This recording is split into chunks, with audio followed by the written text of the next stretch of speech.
Hello, everyone. I am Paolo Sironi, your host of The Banker's Bookshelf. The Banker's Bookshelf is a podcast that is inspired by the authors and the researchers of the most interesting books and papers, which are finding a prominent space in the libraries of curious bankers and fintech entrepreneurs.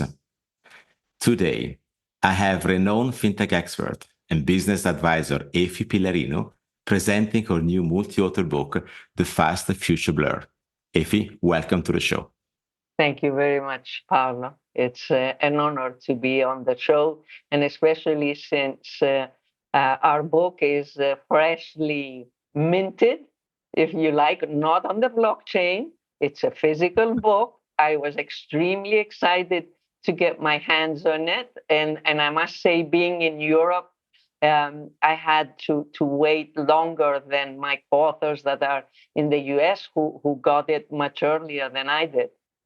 So, Efi, I like printed books because they give us that friction that slows down our thinking process so that we learn more because we are in a world that is very fast and becomes very complex and more complex. And I think that this book addresses some of these topics.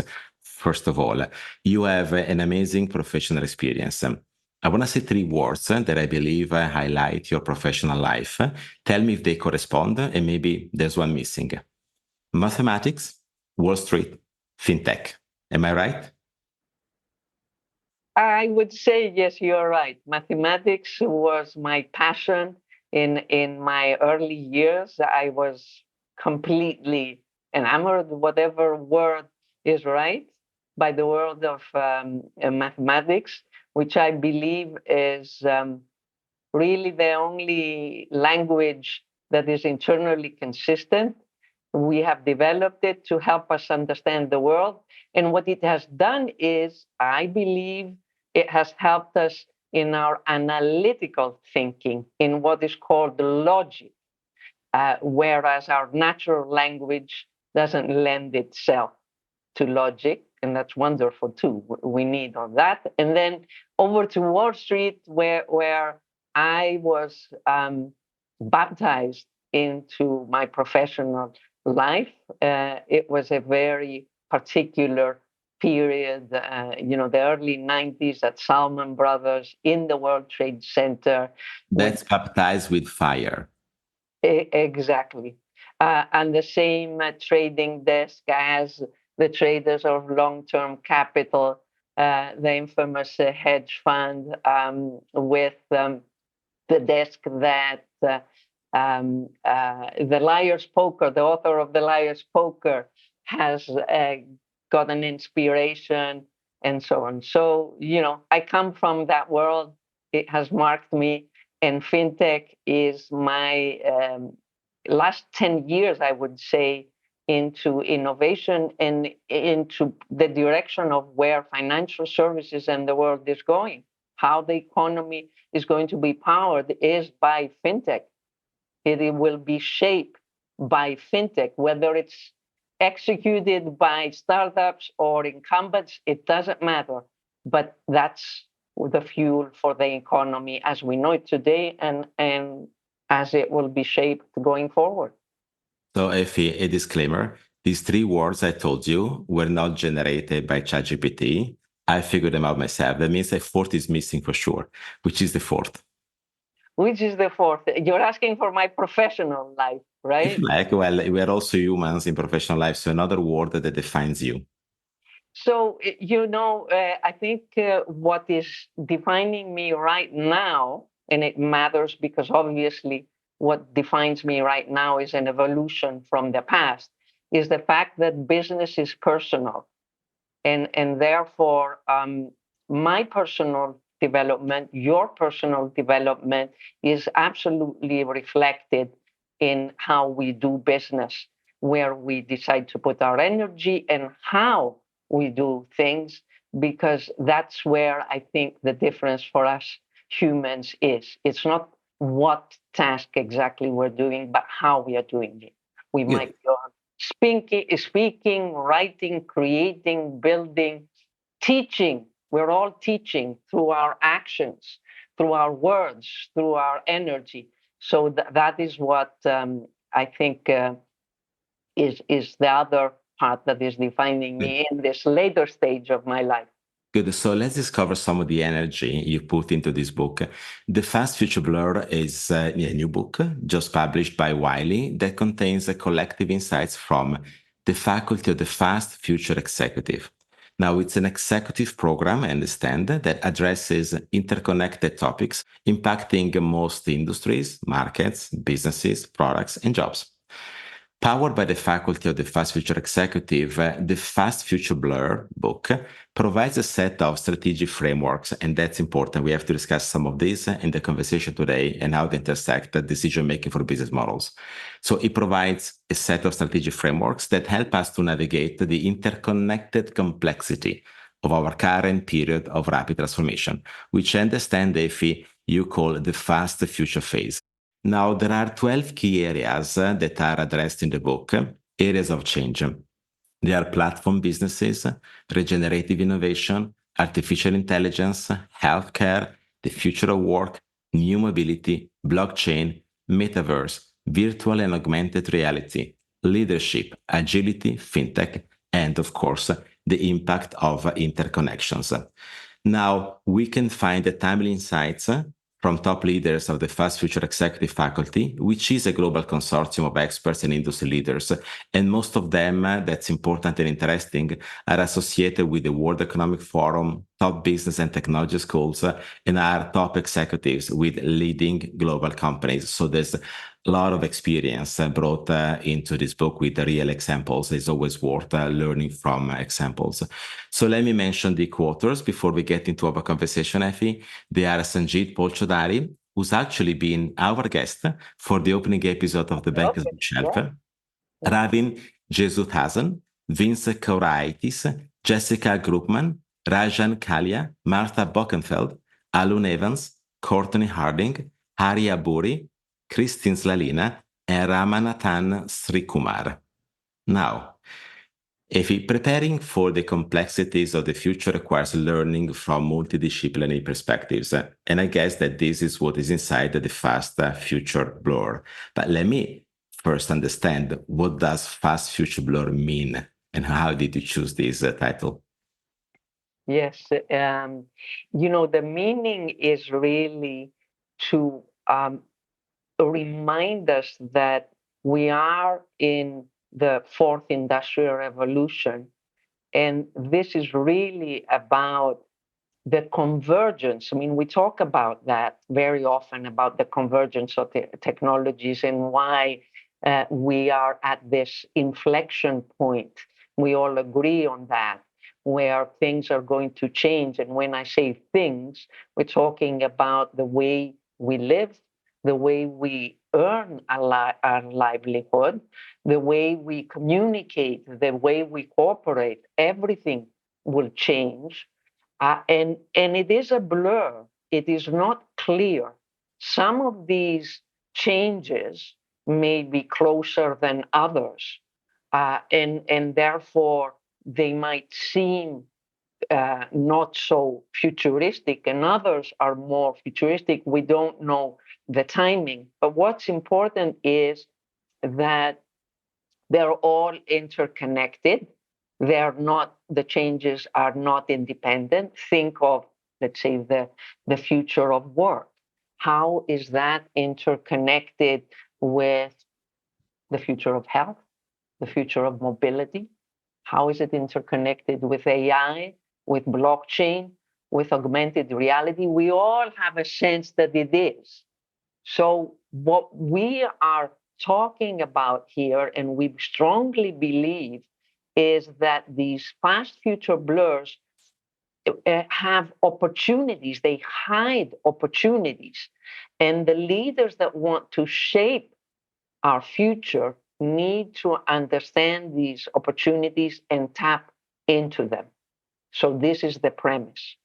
These blurs are in the future. They're interconnections between advanced technologies, socioeconomic trends, like the ones, work, mobility, leadership, and so on, and environmental trends. So this is the facet of transformation. It's we're talking about a wide breadth. We're talking about a web. We're talking about complexity here that we've never had before. And that hides a lot of opportunity, but requires what I like to say or tag as nonlinear thinking.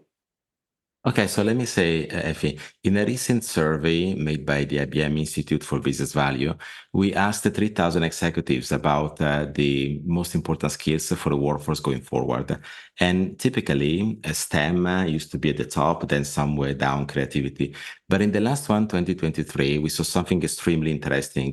STEM lost importance because at the top, we found things like time management, teamwork ability. So the importance of resolving complexity to allow STEM and new technology effectively to add value, because what we are sensing and hearing from a lot of executives is that the businesses, the industries are too complex and they have to do too much at the same time.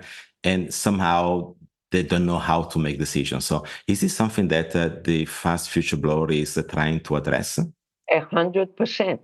It is actually when we talk about when we looked in our chapter of thinking like an AI native business, what digitally native businesses have accomplished. You see that obviously not only they are customer focused and customer driven, but they're also data driven. They have been data driven. We have to acknowledge that digitally native businesses, that model has increased the feedback loops between the customers or within the value chain. But despite the increase in data insights, the complexity has risen so much that it has actually made it very difficult to make strategic decisions within the enterprise or within the ecosystem. And that is where we suggest that the next phase of deploying AI and the new capabilities, and there's more to come, we understand that will help. I like to say, Paolo, that we have the potential to hack complexity with these capabilities, if not the current ones, the ones that are imminent in the Okay, pipeline. let's start learning how to hack complexities as an AI native. Your chapter's title is Thinking Like an AI Native. And you open this piece identifying four business archetypes. This book is about how business models needs to be conceived to basically thrive in a complex environment. And I understand you're thinking in terms of traditional business models, which are very linear, digital native business models, blockchain native business models, and AI native business models. How do they differ? Yeah, I mean, traditional business models are basically most businesses that were born earlier than 10 years ago, and it's easier to understand them because they're either using what I call grandpa tools and have a grandpa mindset, right? And or they might be on a journey towards becoming digitally native, successfully or unsuccessfully, much advanced or not. It's easier to understand how they differ with digitally native businesses, which are really customer centric and data driven. And in my mind, they have given rise to the experience economy.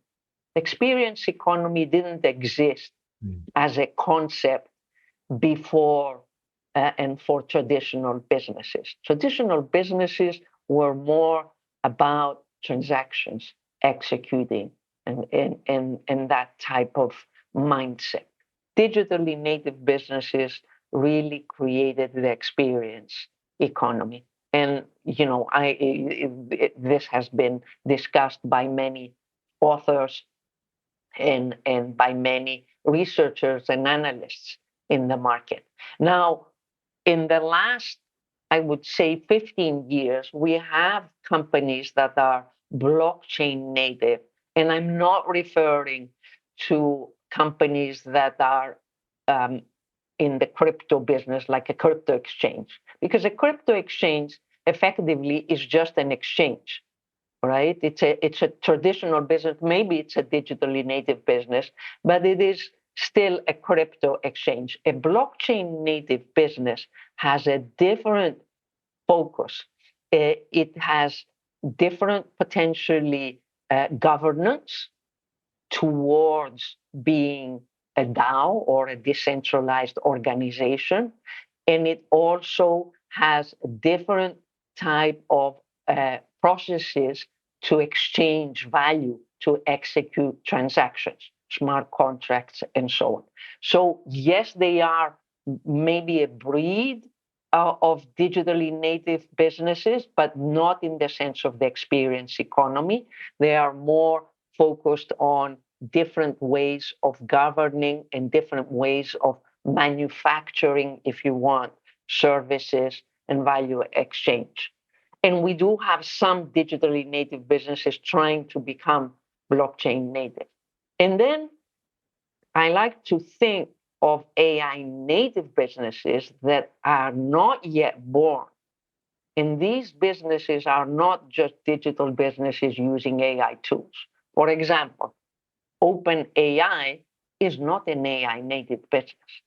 It is offering services that are AI tools, but it's a business that is run completely, I would say, traditionally. I don't even know if it qualifies as a digitally native business in the sense of the customer centricity and the data driven feedback loops to improve the model to generate more services and so on. So an AI native um, business would be one that is born maybe in 5, 10, 15 years and is completely has baked in AI at all levels of the customer level, of the enterprise level, and the ecosystem level. Today, we don't have such companies, but I'm pretty sure they will be born. And these will be companies that handle complexity in a completely different way than it is handled today. Okay, so you said that there are traditional business models and companies that use grandpa tools and they attempt to freshen up with new technology, but they're not making it right because in reality, they need to understand what it means to become digital native, blockchain native, and AI native. Now, using grandpa tools is very important to me, I have to tell you, because I am the happy step grandfather of a 1.5 years old Marvel. Okay, so there's still value in being a grandpa, but I know that like anyone make mistakes. So one of the typical mistakes of grandpa companies is that they define and map value of digital to three dimensions, which are customer, operations, and ecosystems.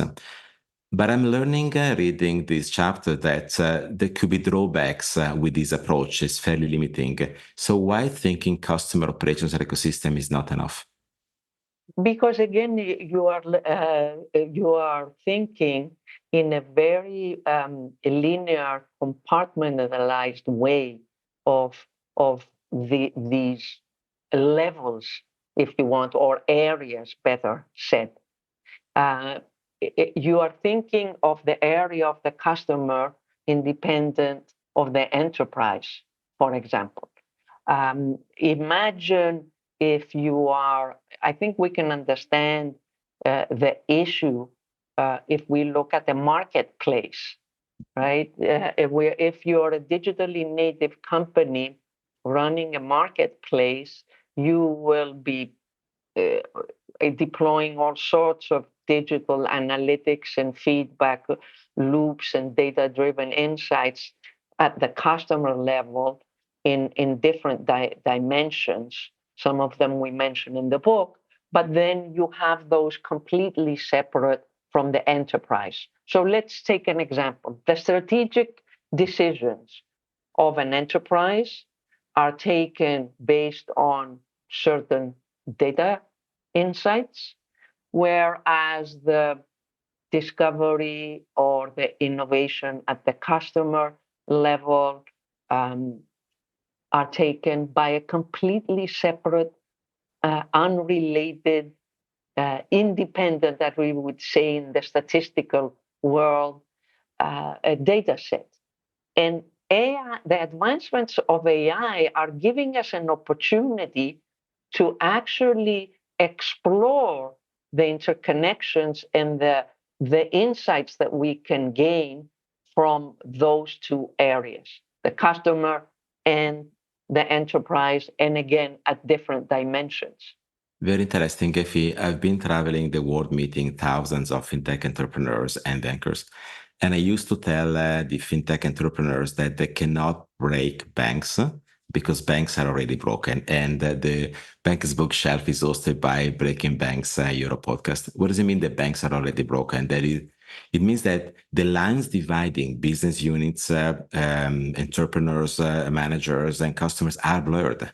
So now we need to understand how to redesign the connectivity among all of these elements in different ways to leverage the value of data, to leverage the value of artificial intelligence, and maybe to reconstruct the infrastructure thinking in terms of decentralization and blockchain. But now you say that there are five key dimensions that allows to overcome the limitations of this linear thinking around customers, operations, and ecosystems, and they define the fast future blur of AI businesses. There are five Ds: discovery, design, decision, dexterity, and action. So just help me and our audience understand what do these five mean? Yeah. First of all, any framework is just a framework. Let's be clear about that. It is a guide to help us think, to move our thinking from our, if you want, one-dimensional or two-dimensional maximum current linear thinking to this, to how to start dealing with this complexity. So that's the reason that we have looked at these five dimensions that you mentioned, because it helps us understand the complexity even in one vertical. If we take the customer vertical, right?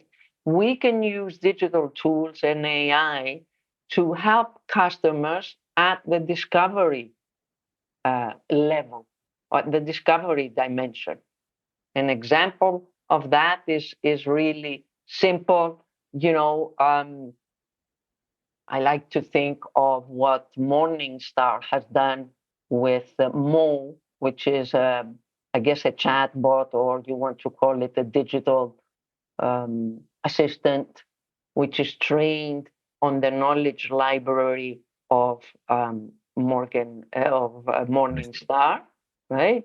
And so all the customers of Morningstar, before they had a certain way to discover insights from the Morningstar library. Now the discovery is very different, right? That's an AI, applying AI at that level.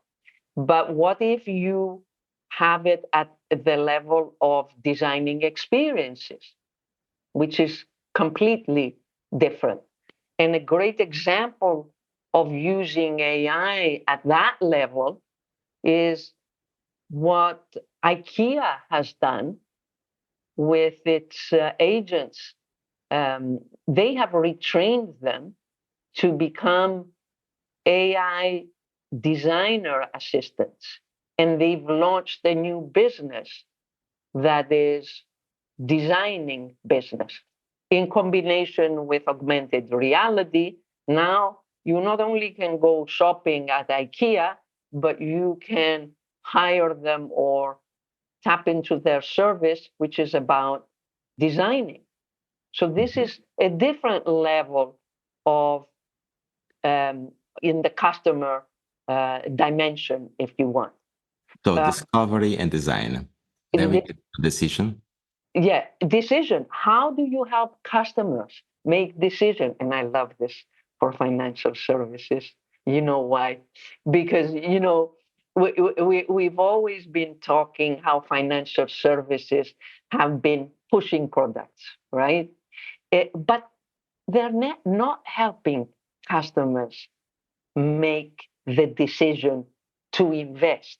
What they care about is, okay, I want to sell you this investment product or that investment product, or we have any investment product you want.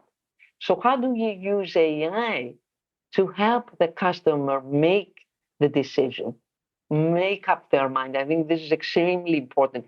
You want to call it education, you want to call it advice, whatever it is, right? It's obvious what it is, to help the client for the good or the service to make up their to decide.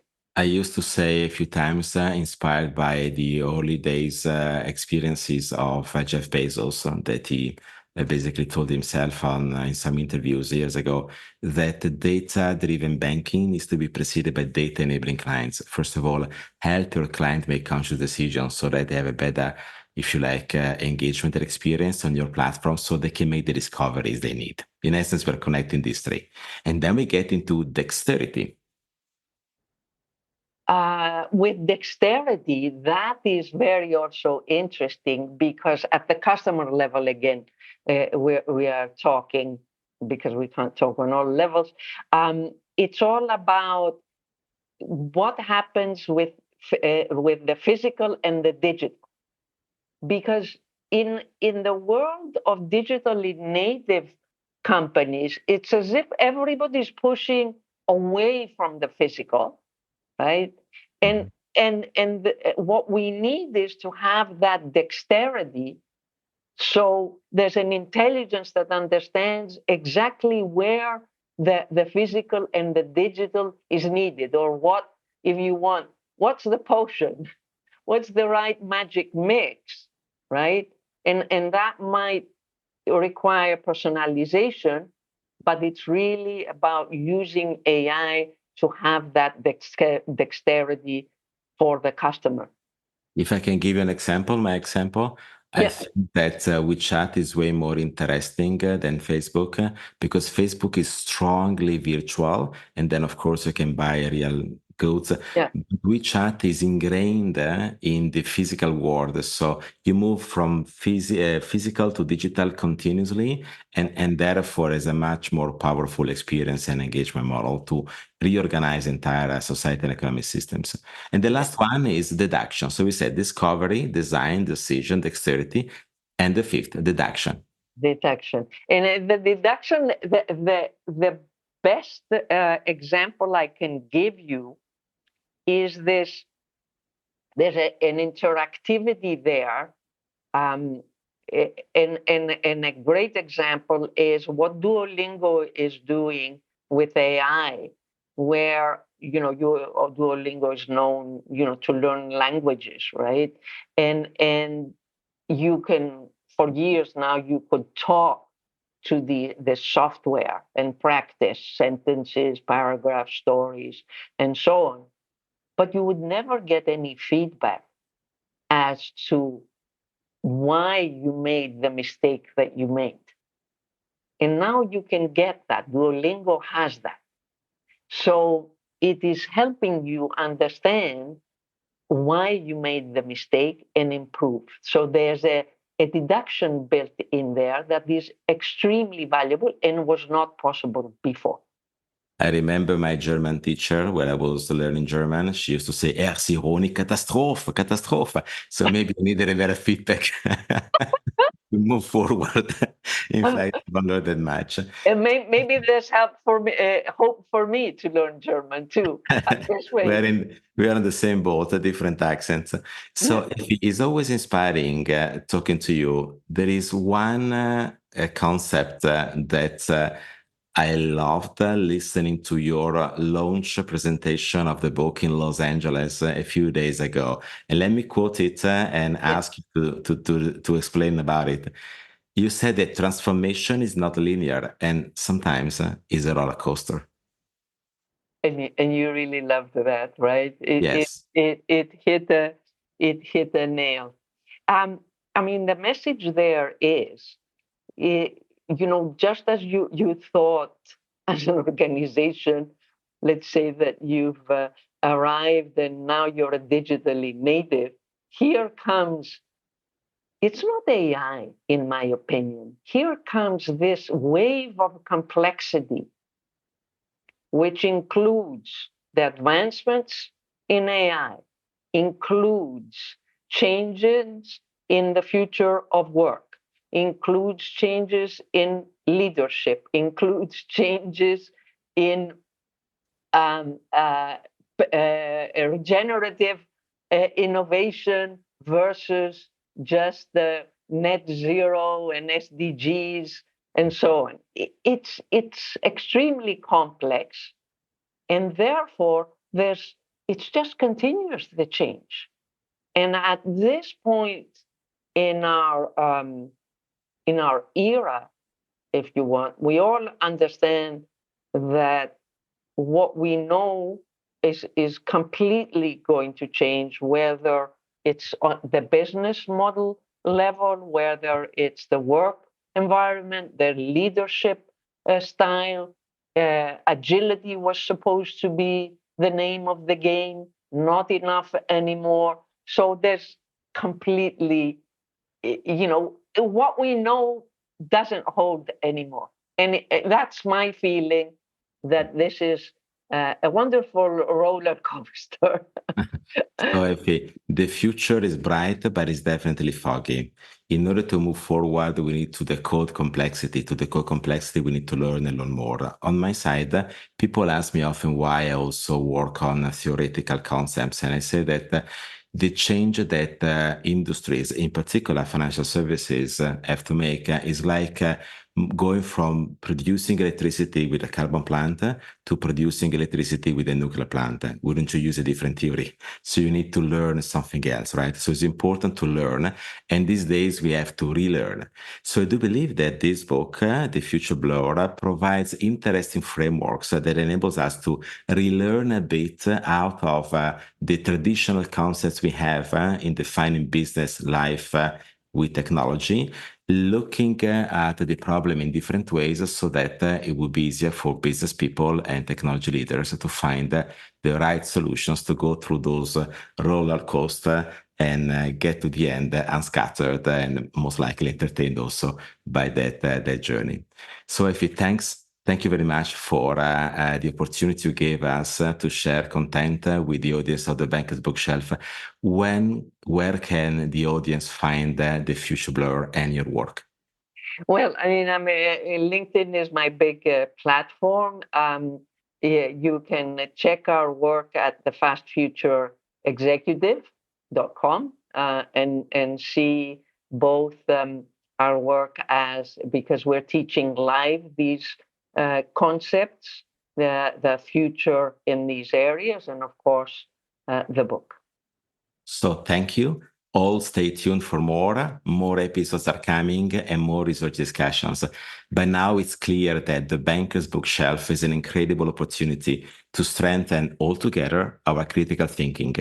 We get inspired by authors and researchers like Efi Pylarinou of the most interesting books, papers, and publications, which are finding their prominent space in the libraries of curious bankers and fintech entrepreneurs. With that, we And can let's make better informed business decisions. And Paolo, I first of all thank you very much for having me, and let's all enjoy the roller coaster that is ahead. Let's do it together. Arrivederci and enjoy the jingle.